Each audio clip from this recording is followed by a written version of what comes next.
시청자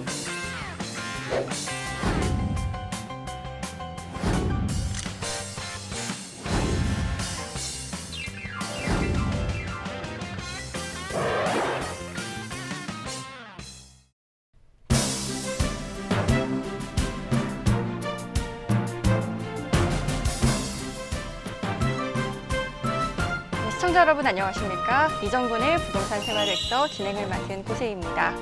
네, 지난 시간에는 경상남도의 부산광역시를 포함한 창원, 진주 지역까지 알아봤는데요. 오늘은 전라북도에 대한 이야기 나눠볼까 합니다. 안녕하세요. 안녕하세요. 부동산 전문가 이정근입니다. 예나 지금이나 미래에도 역시 투자면 부동산 투자가 최고겠죠. 자, 오늘도 각 지역의 다양한 정보를 준비했습니다. 많은 기대 부탁드리겠습니다. 네, 다음 박지훈 전문가님.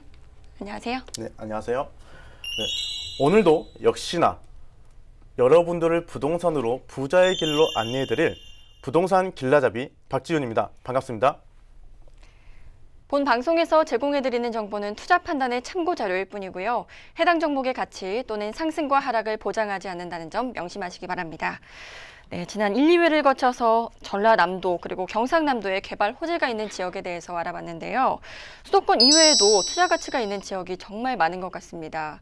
하지만 전문 투자자가 아닌 이상 이렇게 지역을 선별해서 또 투자 정보를 얻기가 쉽지가 않은데 어떻게 하면 일반 투자자들이 이런 정보를 쉽게 접할 수 있을까요? 네, 일반인들이 사실 개발 정보를 알기는 쉽지가 않죠. 자, 하지만 조금만 관심을 가져보시면 그 각 지자체별로 도시기본 계획이라는 것이 있습니다. 그래서 그 도시기본 계획에는 앞으로 우리 어떤 지역이 어떻게 어디를 개발할 것인가에 대한 세부적으로 그 개발 계획이 나와 있기 때문에요. 그 개발 계획을 보시면 좀 더 많은 도움이 되시겠지만, 하지만 우리가 이제 일상생활을 하다 보니까 이 도시가 개발되는 지역을 우리가 언제 되고 있는지, 언제 시작되는지, 또는 계획대로 진행이 되고 있는지 이런 거를 알 수가 없습니다. 그래서 어떠한 특정 지역을 눈여겨보고요. 그 다음에 그 지역을 지나다닐 때마다 투자 타이밍은 제가 생각했을 때는 이 펜스가 쳐진다라든지 어떤 착공이 들어갔다라든지 또는 뭔가 막 이 장비들이 막 들어가고 있을 때 요때가 가장 좋은 타이밍이라고 저는 생각을 하고요. 또 그렇지 않고 개발 정보만 그냥 있다. 하지만 진행이 되지 않고 있다. 요럴 때는 조금 더 기다려 봐야 되지 않나. 요렇게 생각을 합니다. 그리고 어떤 그런 개발 계획, 어떤 도시 기본 계획이라든지 그런 정보를 알기가 어렵다라면은 N으로 시작하는 N사와 또 D로 시작하는 포털 사이트가 있는데요. 거기 보시면 이제 지도에 들어가 보시면 내 지역을 보시고 그 다음에 그 상단에 보시면 지적 편집도라는 것이 있습니다. 그래서 그 지적 편집도만 클릭만 해보셔도 앞으로의 이 지역의 어떤 도시 개발 계획에 의한 개발 계획이 이 점선으로 다 나와 있고요. 그 다음에 도로 계획도 나와 있습니다. 그래서 그런 것들만 보셔도 우리 지역이 어떻게 앞으로 개발이 될 예정이구나 라는 것들이 다 업데이트가 돼 있기 때문에 그 인터넷만 잘 활용하셔도 굉장히 큰 도움이 되실 거라고 생각을 하고요. 그 다음에 이제 두 번째는 그 지역을 항상 이렇게 다니시면서 눈여겨보시다가 정말 이 계획대로 항상 도로가 먼저 만들어지거든요. 도로가 먼저 만들어져야 거기에 따른 어떤 장비들이나 이런 어떤 자재들이라는 게 들어갈 수 있기 때문에 항상 도로를 먼저 눈여겨봐야 될 필요성이 있고요. 그래서 그 도로가 만들어지기 시작한다는 것은 결국에는 그 포털 사이트에 나와 있듯이 그 개발 지역으로 연결이 됐다라고 한다라면은 분명히 아마 거기는 거의 100% 개발이 된다라고 보시면 될 것 같습니다. 그래서 개발이 되는 타이밍에 투자를 하시는 것을 추천해 드립니다. 네, 그렇군요. 박지훈 전문가님은 어떻게 생각하세요?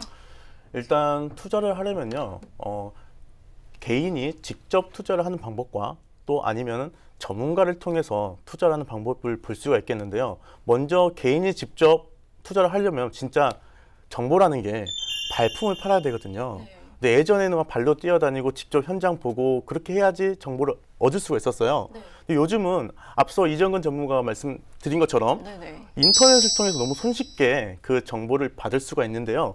실질적으로 보시면 각종 도시 기본 계획이나 이런 도시 기본 계획이 확정이라는 변경에 대한 고시 등이 매일매일 업데이트 되면서 국토교통부라든지 전자광복 혹은 온나라 등을 통해서 매일매일 발표가 되고 있거든요. 근데 여기서 사람들이 정보를 몰라서 투자를 못한다라고 말을 많이 하잖아요. 네. 근데 그게 또 아닌 게 이러한 사이트의 조회수를 보면요. 엄청 낮아요. 그 말은 보지를 않는다는 거죠. 정보를 공개를 해도 사람들이 관심이 없으니까 보지를 않는다는 거죠. 그래서 투자에 대한 정보는 우선적으로 관심이 가장 중요하다고 생각합니다. 그리고 두 번째는 내가 직접적인 투자를 못할 경우에는 신뢰가 있는 전문가를 선정하는 게 중요하겠죠. 근데 일반적인 사람들이 생각이 처음엔 본인이 직접 정보를 알아보지 못하면서도 이런 정보를 주더라도 이 정보를 믿지를 못합니다. 뭐 여기가 이렇게 해서 개발이 될 것 같다, 혹은 이렇게 해서 이렇게 수요가 예상된다라고 정보를 줘도 믿지를 못하는 거죠. 부동산 투자 정보의 근거가 되는 자료가 이 공신력 있는 도시기본계획이라든지 네네. 국토종합계획인데도 말이죠. 그리고 사람들이 보면은 일단 첫 번째 정리하면 관심이 먼저 필요하고요. 관심을 바탕으로 정보를 입수하되 내가 직접 하는 방법이 있을 거고, 물론 지식이 필요하겠죠. 기본적인 지식을 쌓아야 되고요. 또 신뢰 있는 전문가를 선정하되 그 전문가의 말을 듣고 또 한 번 다시 알아보고 투자하는 것을 추천드립니다. 네, 알겠습니다. 그렇다면 이번 시간에 소개해 주실 지역은 어딘가요? 네, 전주가 있는 전라북도인데요. 전라북도는 대표적으로 6개의 시와 8개의 군으로 이루어져 있는 전라북도에 대해서 한번 알려드리도록 하겠습니다.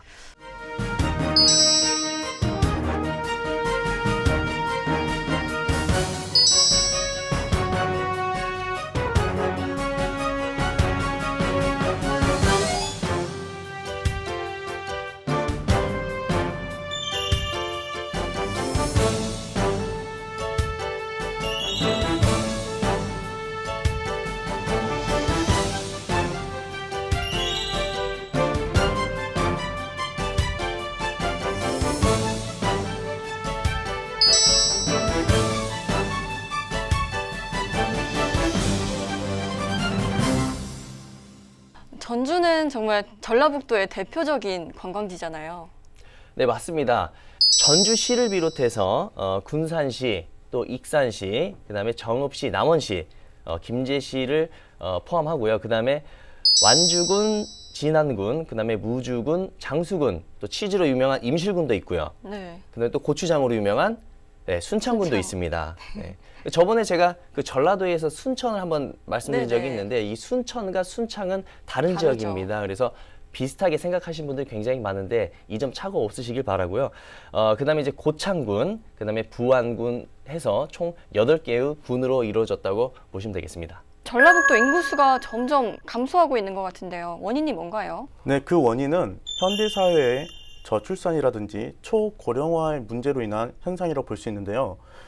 이 문제는 앞으로도 뭐 저출산으로 인해서 인구 절벽이라든지 지방 소멸이라는 이렇게 큰 문제로 이어질 수 있는 심각한 문제라고 생각합니다. 네, 정말 저출산과 초고령화는 현대사회의 가장 큰 문제점이라고 생각이 드는데요. 부동산 발전의 가장 직접적인 요인이 인구수라고 말씀하셨는데 전라북도의 인구수가 이렇게 점점 줄고 있는데 발전 가능성도 낮아지고 있다는 뜻인가요? 아닙니다.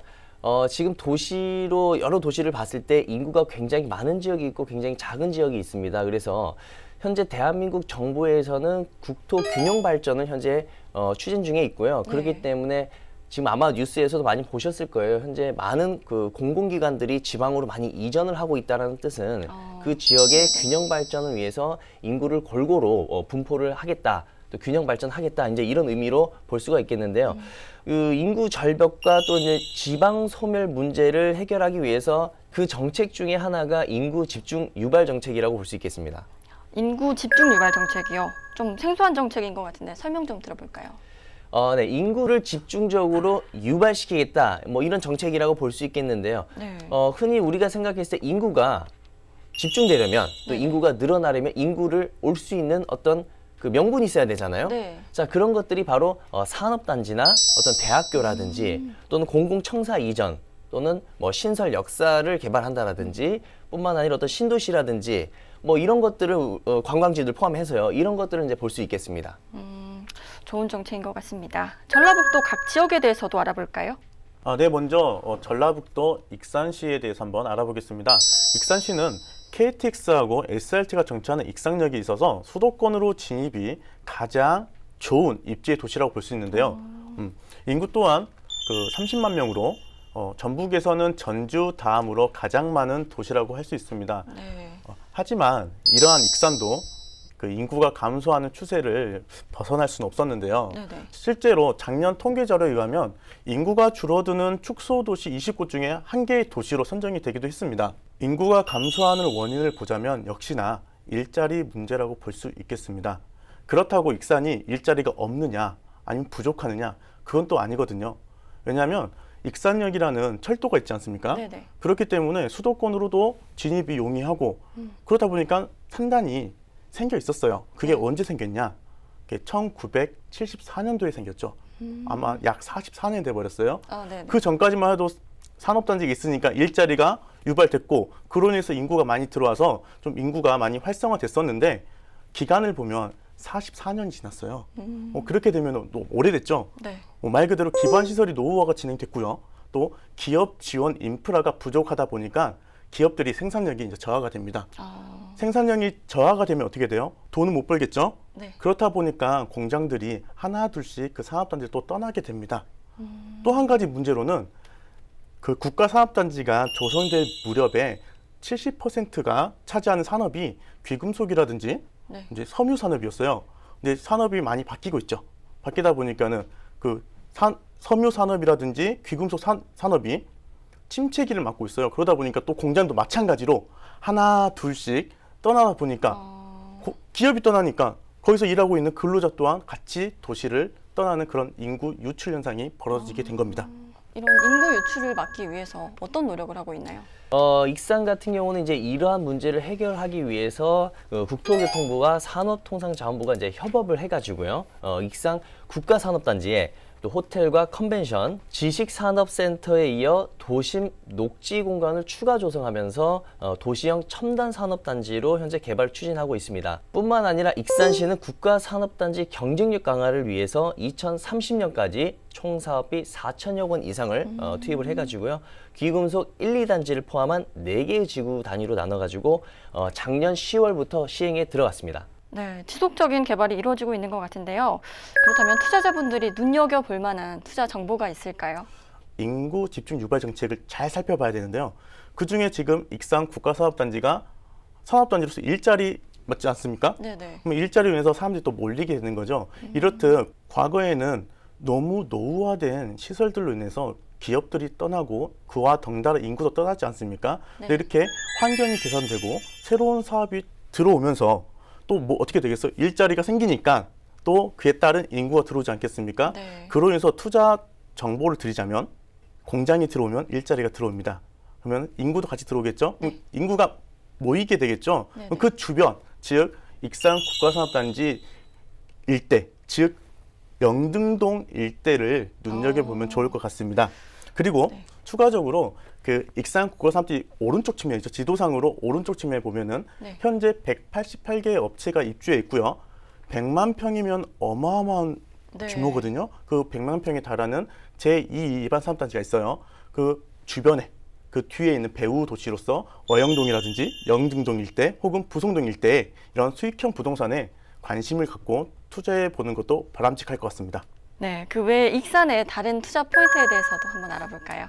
네, 다음은 눈여겨봐야 될 것이 바로 식품 클러스터인데요. 이곳은 국내 유일의 식품 산업단지입니다. 그래서 이곳에 투자되는 금액이 약 한 5,500여 원이 넘는다고 하니까 정말 뭐 어마어마한 엄청나네요. 금액이 아닐 수 없는데요. 또 사업장 위치는 또 전라북도 익산시 왕궁면 일원이고요. 면적은 약 70만 평이라고 하니 이 규모 역시도 뭐 어마어마한 것 같습니다.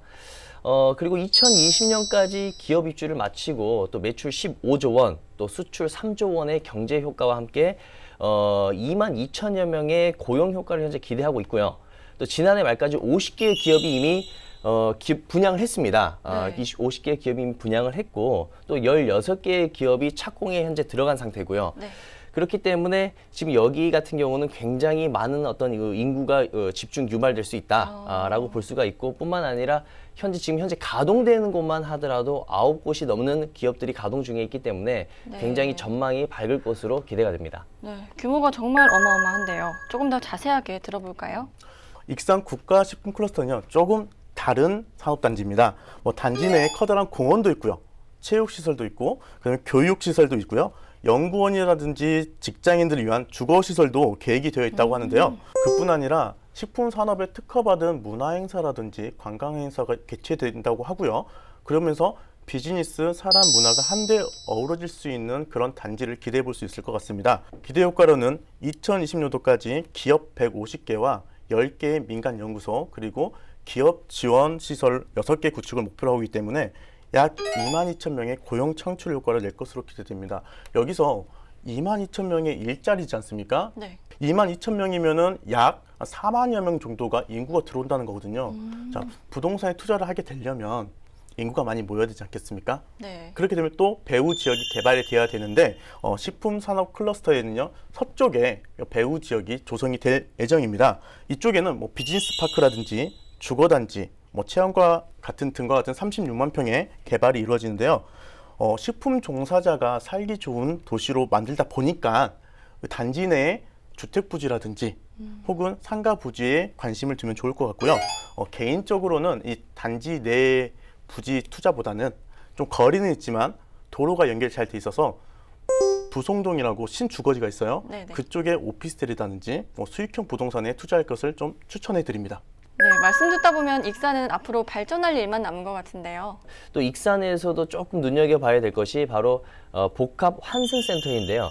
2010년도에 기대를 모으고 굉장히 또 진행이 활발하게 될 뻔했던 복합 환승센터 도입이 사실 무산이 됐습니다. 그래서 국토부가 선정했던 복합 환승센터 8개 중에 동대구역만 유일하게 완공이 됐고요. 또 울산역 같은 경우는 올 상반기에 첫 삽을 뜰 예정입니다.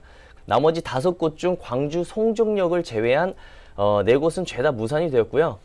익산역은 현재 지방자치단체에서 예정대로 진행이 안 되고 있는 상황이라고 볼 수 있습니다. 그래서 다시 추진 중이라고 하니 한번 여기도 기대를 해볼 만하지 않을까 이렇게 생각이 들고요. 아까 앞서 말씀드린 저희가 산업 클러스터에 대해서 말씀을 드리고 있는데 사실은 복합 환승센터라든지 또 계획이 무산되는 경우도 있기 때문에 역도 좋지만 이런 클러스터가 형성이 되는 지역을 굉장히 추천을 해드리고요. 이 클러스터라는 것은 뭐냐면요. 예를 들어서 국토 균형 발전을 위해서 어떤 일자리라든지 또 거기에 연계되는 여러 기업들을 유치하기 위한 어떤 혜택을 주는 거거든요. 네. 예를 들어서 이번에 식품 클러스터라고 말씀을 드렸으면 그 식품에 연관된 기업들이 많이 이동을 한다는 얘기입니다. 예를 들어서 뭐 반도체 클러스터다. 뭐 어떤 지역의 반도체 클러스터다라고 하면은 그 지역에 반도체에 연관된 기업들이 많이 들어오는 지역이다라고 생각하시면 될 것 같고요. 어떤 기업에 많은 그 고용 효과가 있을 것인가라는 것을 먼저 한번 눈여겨볼 필요가 있고요. 그래서 그 산업 클러스터에 따라서 또 인구가 유입되는 그 수가 굉장히 많은 차이를 보이기 때문에 전망이 있는 산업 클러스터에 투자를 하시는 것을 추천드립니다. 그렇다면 익산시에 또 다른 호재가 있다면 어떤 게 있을까요? 익산시를 기대하게 만드는 게 있는데요. 그게 뭐냐면 익산 도심의 경우 현 정부의 핵심 사업 중 하나로 그 도시재생 뉴딜 사업이라는 게 있어요. 그 도시재생 뉴딜 사업의 수혜 지역이기도 합니다. 익산 도시재생 사업은 한국토지주택공사가 약 2만 평 부지에 887세대라는 공동주택을 건립하는 사업인데요. 5년간 총 330억 원이라는 막대한 자원이 투입되는 사업입니다. 단순히 이 사업은 주택 건설에 그치지 않고요. 지역 활성화를 위한 상업이라든지 문화시설들을 다수 조성할 예정이라고 합니다. 거기에다가 익산시청을 리모델링 함으로써 또 주변에 또 크나큰 부동산으로서 호재가 일어날 것으로 예상됩니다. 그래서 그 주변에 계속 말씀드리지만 수익형 부동산, 오피스텔이라든지 도시 생활주택 같은 수익형 부동산에 관심을 두고 투자할 것을 추천드립니다. 네, 지금까지 전라북도 익산시에 대해서 알아봤습니다. 다음 소개해 주실 지역은 어딘가요? 네, 다음 소개해드릴 지역은 바로 전북 혁신도시입니다. 최근 한국식품연구원을 마지막으로 농촌진흥청, 그다음에 국민연금공단 등 12개의 공공기관이 이전을 마무리했고요. 네. 또 실거주 수요는 물론이고요. 또 수익형 부동산 투자에 관심이 많이 높아지고 있습니다. 네네. 전북 혁신도시 내에 올해 국민연금공단 기금운용본부가 완전히 이전을 하면서 전북 혁신 도시는 또 새로운 금융 시대의 중심으로 네. 되어갈 것으로 현재 예상이 되고요. 기금운용본부는 혁신 도시 내에 약 6,300평에 달하는 부지에 또 제2 사업 건립을 또 추진을 하고 있고요. 또 기금 200조 전주 시대를 현재 준비하고 있기 때문에 국제금융센터라든지 또 카이스트 금융대학원, 또 농업정책보험금융원과 같은 연기금 특화 중심지를 만들기 위해 굉장한 노력을 가하고 있습니다. 농업금융 기반 조성을 위한 또 기관들의 유치와 또 건립을 위한 논의가 현재 계속 활발하게 이루어지고 있고요. 또한 전북 혁신도시 내에 다양한 편의시설 증가로 또 주거생활이 안정세에 또 접어들면서 실거주 수요는 물론이고요. 공공기관 직원들의 숙소로 이용하는 부동산 수요가 굉장히 또 증가하고 있기 때문에 오피스텔과 같은 수익형 부동산이 굉장한 각광을 받고 있다고 볼 수 있겠습니다. 네, 잘 알겠습니다. 이정근 전문가께서는 아까 익산역 이야기하시면서 조금 아쉽다고 하셨거든요. 박지훈 전문가께서 생각하시는 조금 아쉬운 점이 있는 도시가 있을까요? 군산시는요, 10년 전까지만 하더라도요, 익산이라든지 전주에서 많은 사람들이 오는 그런 대도시였어요. 네. 실제로 제가 몇 달 전에 그 현장 답사를 위해서 군산에 갔는데, 군산 가니까 제가 차를 안 가져갔어요. 네. 그래서 택시를 탔는데 기사분하고 이제 이야기를 주고 받았는데 이런 말씀하시더라고요. 10년 전까지만 해도 오후 5시가 되면 조선소라든지 자동차 공장 하나 있지 않습니까? 네. 그 정문 앞에서 대기하고 있었대요. 그 시간이 아마 그 근로자들 퇴근 시간인가 봐요. 그 퇴근하면 어떻게 돼요? 이제 뭐 밥도 먹으러 가야 그렇죠, 되고 그렇죠. 또 여가를 즐기러 가야 되는데 그 산업단지 주변에는 그러한 시설이 없다 보니까 군산 시내로 나야 됩니다. 근데 택시를 타면 요금이 한 2만 원 정도 나온대요. 그때 당시 그 가격으로. 네. 근데 그런 손님이 하루에도 3명, 4명 정도 있다고 해요. 근데 지금은 그 3일, 4일 정도 돼야지 한 명 있을까 말까라고 하더라고요. 왜냐면 작년에 또 조선소가 또 문을 닫지 않았습니까? 또 올해는 5월 달에 이제 또 폐쇄 이야기가 나오게 하는 자동차 공장. 그로 인해서 지금 악재가 겹쳐서 지금 군산시가 눈물바다가 네. 되고 있는데요. 이러한 기업들이 그 한 도시에 엄청난 영향을 많이 주고 있습니다. 기업이 들어오면 경제가 살기 때문에 도시가 웃고요. 기업이 나가게 되면은 경제가 침체가 되니까 그 도시가 울음바다가 되는 게 되겠죠. 그래서 제가 이제 군산시를 좀 아쉬운 도시로 좀 뽑아봤습니다. 네, 저도 최근에 뉴스 보면서 굉장히 안타까웠는데 그렇다면 개발 호재는 없나요? 지금 전북에서 크게 개발하고 있는 부분이 새만금 사업인데 그 새만금 사업 군산, 김제, 부안 일대를 개발하는 사업이거든요. 네. 그렇기 때문에 새만금 사업으로 인해서 군산시 또한 수혜를 입는 지역 중에 하나이기 때문에 아무래도 그 새만금 사업으로 인해서 뭐 좋은 일이 일어나지 않을까 싶습니다. 네, 새만금 사업이 진행 중이라고 하셨는데 새만금 사업이 정확히 어떤 사업인가요? 네, 새만금 굉장히 많이들 알고 계실 텐데요. 새만금 사업은 전라북도 군산시, 또 김제시, 부안군을 연결하는 세계 최대 규모의 최장 방조제를 건설해서 만든 간척지라고 볼 수 있겠습니다. 그래서 1991년부터 2030년까지 진행 예정인 사업으로 2019년에는 1단계, 또 2030년에는 2단계를 또 순차적으로 개발할 계획이 있고요. 새만금 사업의 면적은 약 1억 2천만 평이라고 하니 정말 뭐 어마어마한 규모가 아닐 수가 없겠습니다. 그래서 서울시 전체 면적의 3분의 2 정도의 규모에 달한다고 볼 수 있겠고요. 그 다음에 세종시의 5.7배, 네. 그리고 송도 국제도시의 16배고요. 또 해운대 신도시에 비하면 또 120배에 달한다고 하니 정말 어마어마한 규모죠. 또 그렇기 때문에 이 공사 기간도 사실 굉장히 길어지고 있습니다. 그래서 새만금 쪽에 사실 투자하신 분들이 굉장히 많이 계신데 지금 굉장히 오랫동안 많이 묶여 계세요. 투자하신 분들이. 그래서 앞으로도 조금 더 기다리셔야 되지 않을까 이렇게 생각이 들고요. 하지만 또 새만금을 또 마냥 또 기다리고 비전이 없는 거냐라고 또 많이들 문의를 하시는데 새만금은 사실 앞으로 대한민국을 또 미래에 먹여 살릴 굉장히 또 중요한 도시라고 할 수 있겠습니다. 그래서 지금 사실 아까 우리 박지훈 전문가께서 얘기하신 그 군산이 좀 많이 아쉽다라고 얘기를 했는데 뭐 10년 전에는 사람이 줄을 서 가지고 오후 5시에 하루에도 뭐 3-4번 왔다 갔다 해도 뭐 사람들이 뭐 미어 터진다 뭐 이제 이런 정도로 굉장히 많은 인구가 있었다라고 이제 말씀을 하셨는데 지금 현재 인구가 현재 빠지고 있는데 개발을 하고 있다는 얘기죠. 네. 이 아쉬운 지역을 개발하고 있다.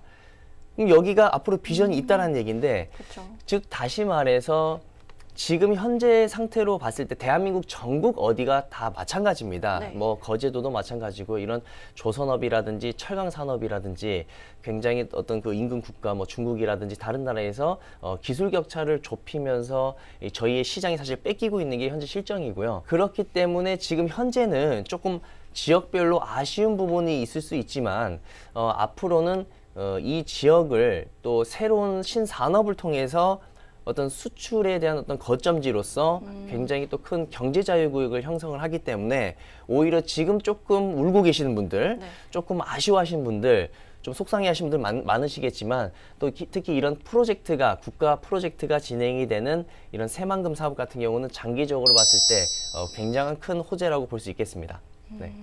이 규모가 정말 가늠이 안 되는데요. 조금 더 이어서 설명 들어볼까요?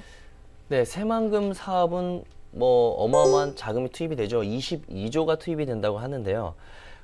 계획 인구는 약 뭐 한 50만 명 정도. 지금 뭐 최근 통계 자료를 보니까 조금 소폭 하향됐습니다. 네. 하지만 방금 말씀드렸다시피 여기는 이 이상의 엄청나게 많은 인구가 유입될 것으로 저는 예상이 되고요. 또 현재 새만금 신공항 또 항공 수요 조사를 현재 진행 중에 있습니다. 그 말은 이제 새만금의 공항을 또 유치를 지금 하겠다라는 의미로 보여줄 수 있겠고요. 새만금 신공항이 완성이 되면 주변에 역시 부동산 가격이 굉장히 상승할 것으로 기대가 되고요. 또 항공 사업에 이어서 또 새만금 신항만 개발을 굉장히 활발하게 현재 진행 중에 있는데 이 항만 역시도 2020년까지 5만 7천여 평을 조성을 하고요. 또 4개 선석 규모로 개발 계획 중에 있고 또 2030년까지 147만 평을 또 추가 조성해서 18개의 선석을 개발할 예정입니다.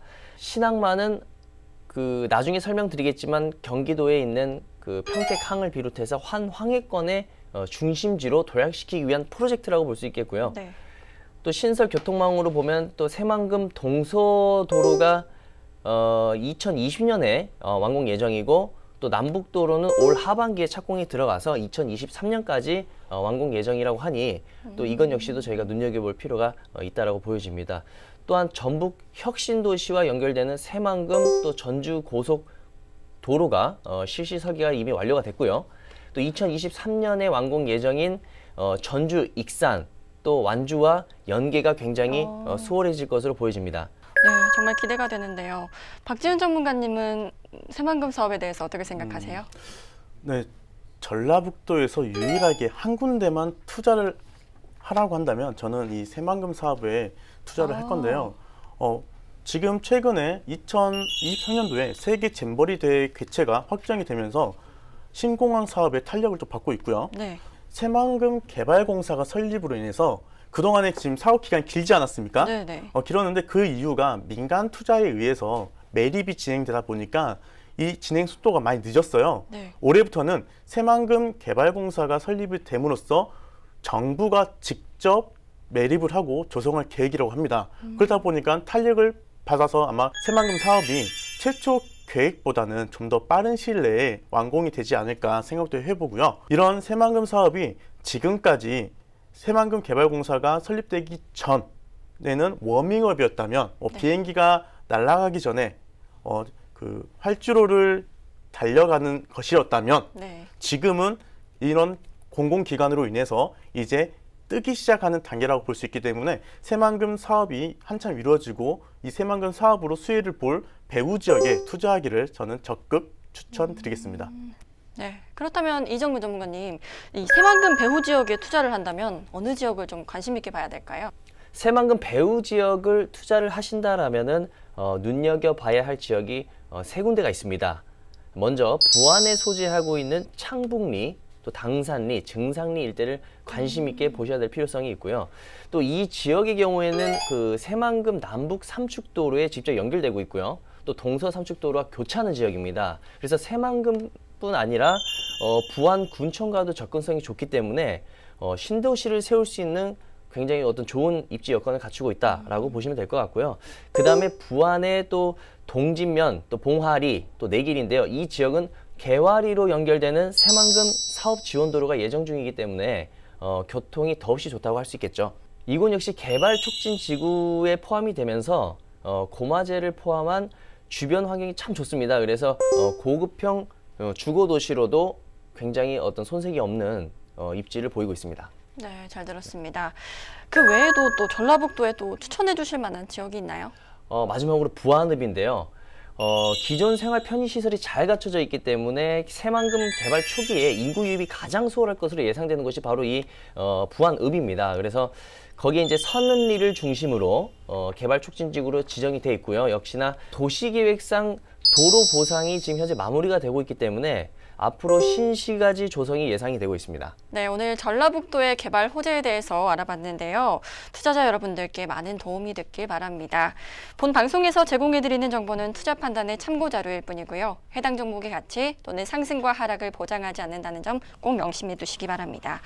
이어서 부동산 투자에 있어서 투자자가 당할 수 있는 피해를 방지하는 법률에 대해서 알아보는 시간 갖도록 하겠습니다. 김민규 변호사의 해결 팍팍 시간입니다.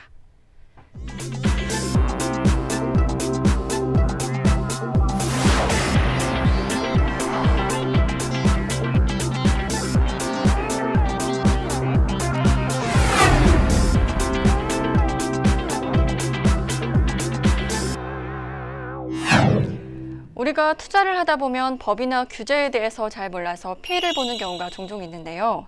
부동산 투자 피해 해결책에 대해서 알려주실 김민규 변호사 모셨습니다. 안녕하세요. 형사 부동산 전문 변호사 김민규 변호사입니다. 오늘은 상가 건물 임대차 보호법에 대해서 알아보겠습니다. 상가 건물 임대차 보호법은 일반적으로 상가 임대차 보호법이라는 말로 지칭을 하는데요. 오늘 방송 내내 줄여서 상가 임대차 보호법이라고 칭하겠습니다. 네, 오늘 들어갈 내용 살펴보겠습니다. 최근 임차 상인들을 상대로 악덕 건물주들이 과도하게 임대료를 인상하거나 일방적으로 계약을 해지하는 경우가 종종 있다고 하는데요. 이렇게 피해를 보는 임차 상인들을 보호해 줄 수 있는 법은 없나요? 네, 서두에서 제가 말씀드린 바와 같이 영세한 상인들, 그러니까 상가를 임대차에서 사용하는 영세한 상인들을 보호하기 위해서 만들어진 법이 상가 건물 임대차 보호법이고요. 2001년 12월경에 제정이 되었습니다. 상가 건물 임대차 보호법이 정확히 어떤 법인지 자세하게 들어볼까요? 말씀드린 바와 같이 상가 건물 임대차 보호법은 그 명칭 그대로 영세한 상인들을 보호하기 위해서 만들어진 법입니다. 이 법에 따르면 건물주 분들이 자신의 재산권 행사를 상당히 제한을 받는데요. 이러한 부분은 자본주의 경제 체제 하에서는 약간은 이제 오해가 되고 또 문제가 될 수도 있지만 결국에는 영세한 상인분들이 장사를 잘 해서 또 이분들이 월세를 잘 지급을 해야지만이 또 건물주들이 다양한 수익을 얻을 수 있기 때문에 상생의 관점에서는 반드시 필요한 법이라고 할 수 있습니다. 네, 그렇군요. 그렇다면 이 법이 모든 상가에 다 적용이 되는 건가요? 상가 건물 임대차 보호법의 적용 대상에 대해서 말씀을 먼저 드려야 되는데요. 이 법은 아무에게나 장사를 하고 있는, 다시 말해서 상인들 모두에게 적용되는 그런 법은 아닙니다. 특히 강력하게 보호를 하고 있는 어떤 조항들에 대해서는 특정한 임대차 보증금 액수 이하인 영세 상인들에게만 이 법이 적용이 됩니다. 그 이유는 뭐냐 하면 예를 들어 내가 임대차 보증금을 내가 한 20억을 내고 또 매월 월세를 내가 1억 이상 납부한다고 했을 때 그 사람은 더 이상 경제적 약자가 아니라고 할 수 있습니다. 그렇기 때문에 정말로 법에서는 보호를 받아야 될 영세 상인들만 보호하고 있는 상황입니다. 네, 그렇다면 이 법은 어떤 분들께 적용이 되는 건가요? 네, 이 법의 적용을 받기 위해서는요, 특정한 보증금 액수를 만족시켜줘야 됩니다. 쉽게 말해서 내가 지금 장사를 하고 있는 지역에는 그 지역에 따라서 법에서 정한 보증금 액수가 정해져 있습니다. 서울 같은 경우에는 4억 원이라는 보증금 액수가 정해져 있는데요. 그렇기 때문에 내가 서울에서 장사를 하고 있다. 그런 경우에는 반드시 4억 원 이하의 보증금 액수에 내가 해당이 되어야지만 이 법의 적용을 받을 수 있습니다. 이러한 것은 왜 그러냐면 제가 좀 전에 말씀드린 바와 같이 정말로 엄청난 보증금을 내고 월세를 내는 사람들을 보호하는 게 아니라 영세한 상인들을 보호하기 위해서 만들어진 것이 이 법의 입법 취지이기 때문입니다. 네, 그렇군요. 그렇다면 이 법이 주로 어떤 부분에서 임차인들을 보호해 주나요? 네, 이 법의 적용을 받게 되면 실질적으로 이제 임차인들은 크게 말해서 네 가지 정도의 어떤 그런 법의 보호를 받을 수 있습니다. 첫 번째로는 내가 계약한 시점으로부터 5년 동안 특별히 임차인으로서의 어떤 그런 의무를 다하지 못한 경우를 제외하고는 5년 동안 임대차 어떤 그런 기간을 보장받을 수 있고요. 두 번째로는 월세나 보증금을 임대인이 마음대로 올리지 못하게 되어 있습니다. 현재는 2018년 1월 26일 날 새로 이 부분이 개정이 돼가지고 월세나 보증금 액수를 갖다가 임대인이 5% 이상 못 올리게 그렇게 되어 있습니다. 그리고 세 번째로는 보증금 횟수에 대해서 예를 들어서 어떤 상가 건물이 경매로 넘어간다 했을 때 보증금 횟수에 대해서 우선 면제권을 가지게 되고요. 마지막으로 네 번째로 권리금 부분에 대해서 임대인이 권리금 횟수를 방해했을 때 법에 의해서 보호를 받을 수가 있습니다. 네, 변호사님 말씀 듣다 보니까 궁금한 게 하나 더 생겼는데요. 보통 월세와 보증금이 섞여 있는 경우가 대부분인데 이런 경우에는 보증금을 어떻게 계산해야 되나요? 네, 제가 서두에 이제 보증금이라는 부분을 말씀드렸는데요. 이 부분 때문에 좀 헷갈리시는 분들이 분명히 있을 겁니다. 보증금 그렇다면 예를 들어서 뭐 보증금만 예를 들어서 뭐 4억 원 이하로 맞추고 서울 같은 경우에는 보증금 액수만 4억으로 맞추고 월세를 그러면 예를 들어서 월 1,000만 원 이렇게 하면 결국엔 내가 법의 보호를 받는 것이 아닐까 이렇게 오해하실 수 있는데요. 여기서 정확하게 말씀드리면 제가 말씀드리는 보증금이라는 것은 환산 보증금이라는 겁니다. 그것은 무슨 말이냐면 월세와 보증금을 합한 금액을 환산해서 나온 그런 보증금이라는 뜻입니다. 법에서는 보증금에다가 월세 곱하기 100을 한 금액을 더했을 때 나온 금액을 환산 보증금이라고 정하고 있는데요. 예를 들어 내가 서울에서 4억 원 이하였던 그런 환산 보증금으로 내가 보호를 받기 위해서는 내가 예를 들어 보증금을 내가 1억을 내고 그리고 월세를 내가 매월 200만 원 냈을 때 200 곱하기 100을 하게 되면 월세와 관련된 그런 환산 보증금이 2억 원이 나오게 되죠. 그래서 2억 원 플러스 내가 낸 보증금 1억을 합해서 3억 원이다. 그럴 경우에는 내가 환산 보증금이 4억 원 이하이기 때문에 서울에서 내가 장사를 하고 있을 때는 이 법에 따라서 보호를 받게 됩니다. 그래서 다시 말씀드리지만 환산 보증금은 월세에다가 100을 곱한 금액과 그리고 기존에 내가 낸 보증금을 합한 금액을 환산 보증금이라 하고요. 여기서 나온 환산 보증금 액수를 법에서 정한 각 지역별 보증금 액수와 비교했을 때 그 범위 안에 내가 들어가야지만이 법의 보호를 받을 수 있습니다. 네, 그런데 만약에 임대인이 마음대로 월세를 올린다면 어떻게 해야 될까요? 네.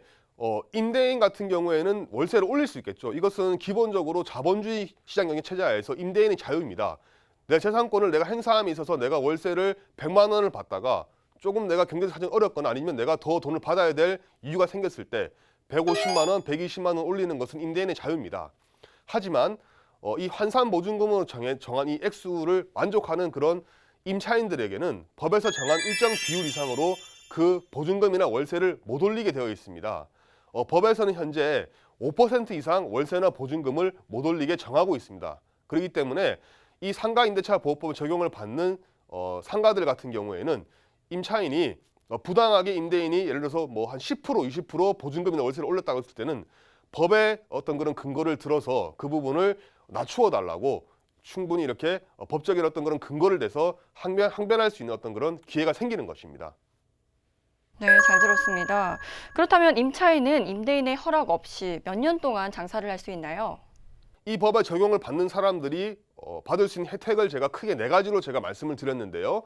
잠깐 설명드린 바와 같이 이 법의 적용을 받는 사람들은 최대 5년까지 임대인의 허락 없이 계약 기간을 갱신해서 마음대로 장사를 할 수 있습니다.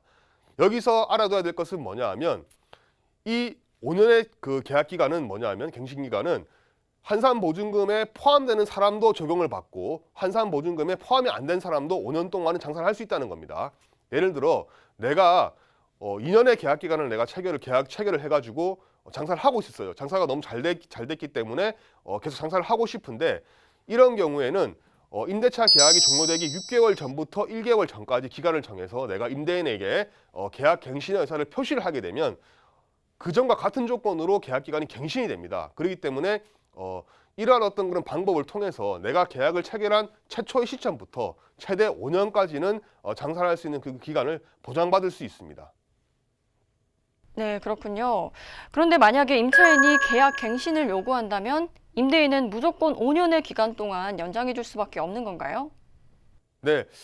근데 그렇지는 않겠죠. 왜냐하면 예를 들어 가지고 임차인이 최초 임대차 계약을 체결했을 때 임차인에게 부과된 여러 가지 의무가 있을 텐데 그런 의무를 지키지 않았음에도 불구하고 임차인이 요구만 하면 무조건 임대인이 계약 기간을 갱신해 줘야 된다. 그렇게 한다면 그거는 법적인 측면에서도 그렇고 경제적 측면에 있어도 그렇고 매우 불리한 것입니다. 그렇기 때문에 예를 들어서 임차인이 법에서도 정해져 있는데요. 임차인이 3기의 어떤 그런 월세를 연체한 경우, 여기서 말하는 것은 3기라는 것은 임차인이 월세를 3번 이상 연속된 것이 아닙니다. 총 합해서 3번 이상 월세를 연체한 경우, 그리고 뭐 임차인이 예를 들어서 임대 목적물을 처음에 약속한 것과 같이 쓰지 않았을 경우, 처음에 임차인과 임대인이 약속한 경우, 약속을 했을 때는 임차인이 이 건물을 뭐 예를 들어서 편의점으로 쓰기로 했는데 막상 임차인이 이 건물을, 이 상가를 뭐 유흥주점이라든지 이런 걸로 쓴다고 했을 경우에는 그런 경우 당연히 임차인으로서의 의무를 다 하지 못한 경우가 되겠죠.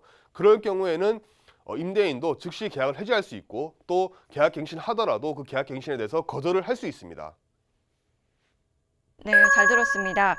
그렇다면 마지막으로 시청자 여러분들 위해서 오늘 내용 정리 한번 부탁드리겠습니다. 상가 건물 임대차 보호법에 대해서 알아봤는데요. 상가 건물 임대차 보호법이라는 것은 영세한 상인들을 보호하기 위해서 만들어진 법입니다.